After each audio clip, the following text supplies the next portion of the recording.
Usipomjua wakati wa raha, huenda sikujui wakati wa shida zako. Je, unajua ya kwamba wakati wa raha ni wakati wa kumjua zaidi Mwenyezi Mungu Subhanahu wa Ta'ala? Kwa sababu ukimjua Mwenyezi Mungu Subhanahu wa Ta'ala katika raha zako, katika utajiri wako, katika starehe zako, katika uzima wako, katika raha zako kwa ujumla, basi Mwenyezi Mungu Subhanahu wa Ta'ala atakujua katika shida na matatizo na majanga na maafa yako. Mtume Muhammadin sallallahu alayhi wasallam anasema katika hadithi, ta'arraf ila Allah fi ar-rakha ya'rifuka fi ash-shidda. Mjue Mwenyezi Mungu Subhanahu wa Ta'ala wakati wa raha, basi naye atakujua wakati wa shida zako. Manake nini umjue Mwenyezi Mungu Subhanahu wa Ta'ala wakati wa raha, wakati wa raha yako? Ni kuzitimiza haki ambazo zilizokuwa juu yako.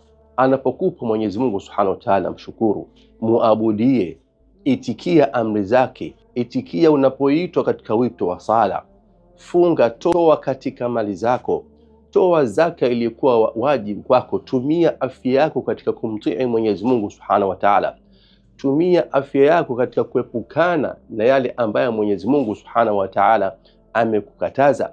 Katika hali kama hii, katika wakati wa raha yako, ukawa unamuomba Allah Subhanahu wa Ta'ala, unamshukuru kwa neema ambazo alizokupa, unasema hadha min fadli rabbi, zote hizi ni katika fadhila zake Mwenyezi Mungu Subhanahu wa Ta'ala, liyabluwani ashkur am akfur, ili anipime nitakuwa miongoni mwa wanaoshukuru au wanaokufuru. Unapokuwa katika hali raha, usimsahau aliyekupa hiyo raha, mshukuru, lakini pia muabudia Allah. Mtukufu anasema la in shakartum la azidannakum, mkinishukuru nitakuzidishieni.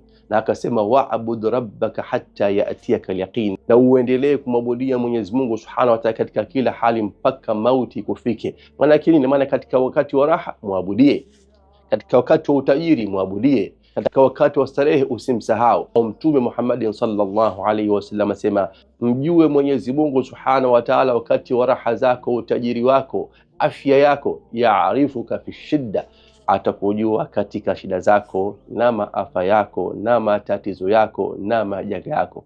Usiwe mtu ambaye wakati wa raha unamsahau mneemeshaji, unamsahau aliyekupa, unamsahau aliyekupa afya, unashukuru wengine ambao si yeye. Ujue kwamba usipomjua wakati wa raha, huenda asizijibu dua zako wakati wa shida zako, wala asikujue.